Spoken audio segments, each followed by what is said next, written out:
अगर आप चाहते हैं मैंगो मिथुन का गाना सबसे पहले सुने तो मेरे चैनल मां सरस्वती म्यूजिक को सब्सक्राइब करें और घंटा का निशान जरूर दबाएं।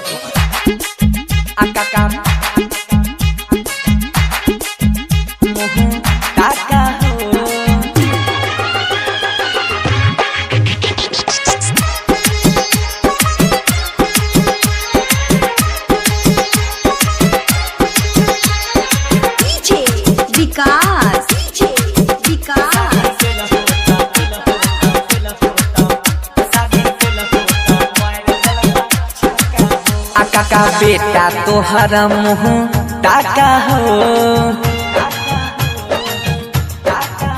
काका बेटा तोहरा मुँह टाका हो, मुँह टाका हो। शादी कल होता मार दलका छक्का हो, शादी कल होता मार दलका छक्का हो। भले तुम्हारा दहो चाहे गाय, देखी के मौका ललका सुतार रहले घोर चाही पाका हो, पाका हो।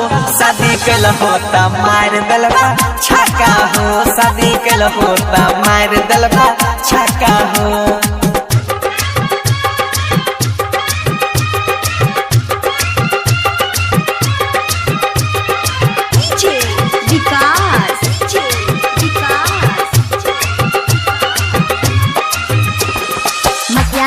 सीतामढ़ी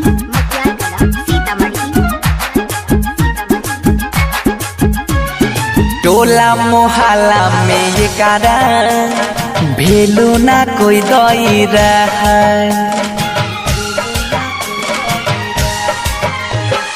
टोला मोहल्ला में ये कारा भेलू ना कोई दई रहा।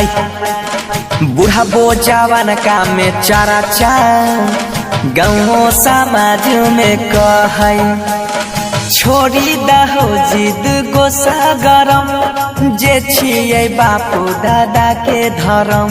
अब देता नहीं कमाई के टाका हो, हे हो काका हो। शादी कल होता मार दलका छक्का हो, शादी कल होता मार दलका छक्का हो।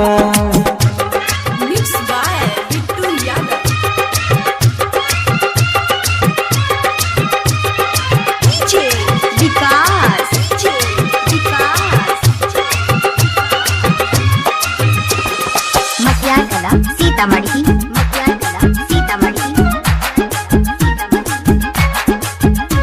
सुनर छापता हो काका, भोजी खिलाबै के परता।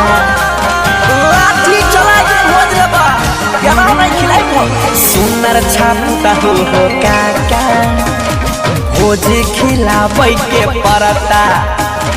लागै छ बड़ा खाना दानी, सेवा तोर खूब करता।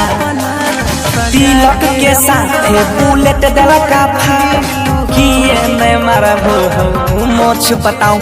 अब फोरे छायम कित राका हो, सुना काका हो। बियाह कल होता मार दलका छक्का हो, शादी कल होता मार दलका छक्का हो।